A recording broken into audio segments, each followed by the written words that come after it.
السلام عليكم ورحمة الله وبركاته. تحياتي لكل متابعينا على القناة، أهلا وسهلا بحضراتكم بفيديو جديد وحصري على القناة المفضلة لديكم.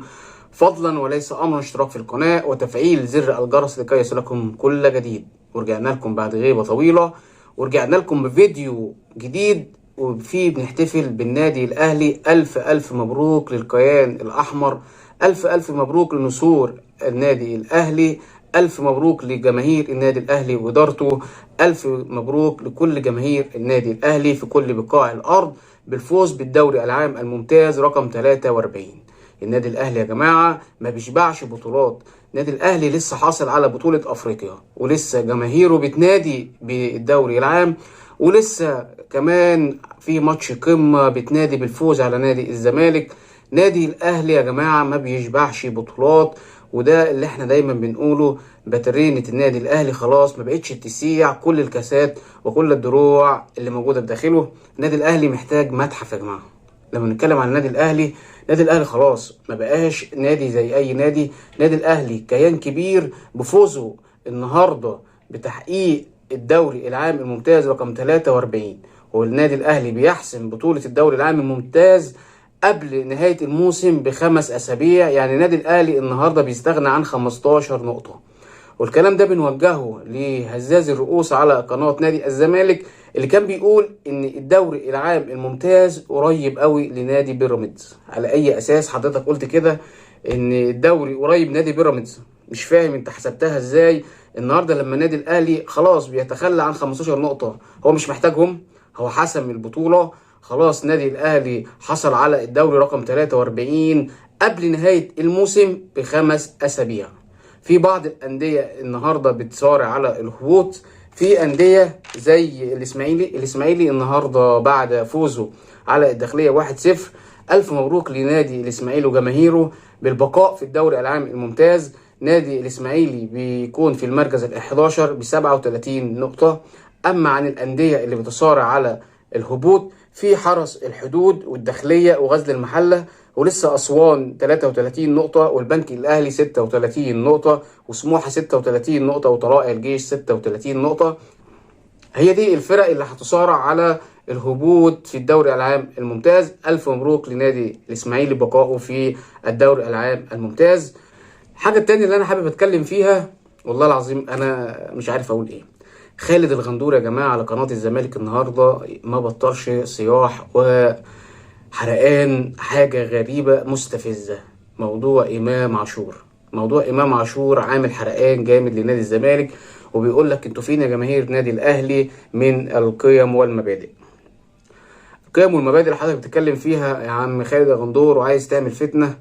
قيم والمبادئ لما حضراتكم كان رمضان صبحي بيقف على الكورة وكان بيستفز جماهير الزمالك في المطوشة اللي كانت بتجمعه ما بين الأهلي والزمالك، ورغم كده كنتوا بتبصوا الأيادي إن رمضان صبحي يلعب في الزمالك. ما شفناش قيم ومبادئ. لما شيكابالا رفع جزمته في وش جماهير نادي الزمالك ورئيس نادي الزمالك، ما شفناش قيم ومبادئ. لما فيريرا مشيتوه ورجعتوه، ما شفناش قيم ومبادئ. وباتريوس كاتروني لما مشيتوه ورجعتوه، ما شفناش قيم ومبادئ. فحضرتك ما تكلمنيش عن القيم والمبادئ، وما تكلمنيش عن المبادئ والقيم في حمد النقاز لما مشي واشتكاك ورجع تاني. فالسجل بتاع الزملكاوية مليان يا جماعة قيم ومبادئ، فما تكلمنيش عن القيم والمبادئ. هو كل اللي مزعل خالد الغندور ولا كل جماهير الزمالك الحزن على إمام عاشور. معرفش انت فرطت فيه ليه من الأول طالما ان انت محتاجة أو زعلان. نادي الأهلي لما حسم صفقة إمام عاشور في نوع من الايه بيسموها انا بكيدك يا عم. النادي الاهلي لما حسم صفقة امام عاشور، اللي انا شايفه وتفسيري ان صفقة امام عاشور فيها نوع من النادي الاهلي بيكيد في نادي الزمالك، عمال بيعاند فيه، ولسه فتوح في الطريق، ولسه احمد سيد زيزو في الطريق. على فكرة كل ده هيحصل. انتوا تقفلوا نادي الزمالك وتقعدوا تتفرجوا على النادي الاهلي والموضوع انتهى. انت النهارده زعلان على امام عاشور، انت كنت بعته ليه من البدايه؟ فالنهارده ما تكلمنيش على امام عاشور، انت خليك في ادارتك. النهارده يا عم امام عاشور خلاص اعتذر لوليد سليمان، واعتذر لكل اداره نادي الاهلي. وخلاص يا عم، احنا كجماهير نادي الاهلي قبلنا الاعتذار، انت زعلان ليه؟ شيكابالا لما رفع جزمته في وش جماهيره وفي وش رئيس ناديه، انتوا قبلتوا الاعتذار، واحنا كجماهير نادي اهلي ملناش ان احنا نتدخل في امور تخصكم. فانت كمان ما تحطش نفسك كده في حاجه ما تخصكش. يا عم احنا قابلين، هو انتوا عشان متضايقين؟ فيا ريت ما نقلبش في قصه امام عاشور. بصراحه انا جماهير الزمالك صعبانين عليا، لان انا مش متخيل شكل امام عاشور جنب مروان عطيه بعد ما بعنا حمدي فتحي لبعض الانديه الخليجيه.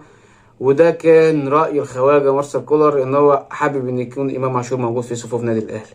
وبالطبع امام عاشور رسميا داخل كيان نادي الاهلي، وهيتدرب مع صفوف نادي الاهلي، وهيتم الاعلان عن صفقه امام عاشور. ولكن في تكتم من كابتن بيبو ولكل الاداره نادي الاهلي بعد ماتش القمه، عشان خاطر ما ياثرش على بعض الاداءات الفنيه. ودي كلها حاجات تحترم داخل نادي الاهلي. خلاص صفقة امام عاشور تمت بخير، امام عاشور رسميا داخل نادي الاهلي، ولا عزاء لنادي الزمالك. الحاجة التانية والخبر المحزن، ايقاف القيد لنادي الزمالك 3 فترات، وترجع ريما لعادتها القديمة. ونادي الزمالك للأسف بيرجع تاني للمحظور. الاتحاد الدولي بيعلن ويخبر الاتحاد المصري بوقف القيد داخل نادي الزمالك ل3 فترات. وده ليه يا جماعة؟ ليه؟ مديونيات قديمة من الكابتن شيكابالا لنادي لشبونة البرتغالي. يعني نادي الزمالك والله لقاله قصة يحكي فيها، لقاله شماعة هيعلق عليها الخسارة ان شاء الله هتتم ليه في البطولة العربية. وساعتها هنقول احنا ما عندناش قيد، ما قدرناش نعمل صفقات جديدة. خلاص عندك لعيبة زي الفل، عندك حاتم سكر وحسام عبد المجيد وعمرو السيسي ودونجا وناس حلوة زي الفل، تروح تلعب بيها في البطولة العربية. وساعتها تقول انا كان تم ايقاف القيد عني وما قدرتش ان انا اعمل صفقات. ماشي، ده مشكلتك انت تحلها بمعرفتك. لكن انا النهارده مش هضيع الفرحه على جماهير نادي الاهلي وعلى كيان نادي الاهلي. ودايما نقول ان النادي الاهلي صانع السعاده في القاره السمراء. النادي الاهلي كيان. الف الف مبروك لنادي الاهلي وجماهيره بالفوز رسميا النهارده باللقب 43 للدوري العام الممتاز. والنادي الاهلي بيحسم البطوله قبل نهاية الموسم ب5 أسابيع. النادي الأهلي استغنى عن 15 نقطة يهديهم للفرق اللي حواليه. ولكن ألف ألف مبروك لنادي الأهلي وجماهيره، ولا عزاء لهزاز الرؤوس ولا عزاء لنادي الزمالك. وألف ألف مبروك، وهنلقاكم إن شاء الله في فيديو جديد. إن شاء الله هنحتفل مع بعض بعد الفوز على نادي الزمالك يوم الخميس القادم الساعة 8:30 توقيت مصر، في مباراة القمة اللي هتجمع ما بين الأهلي والزمالك.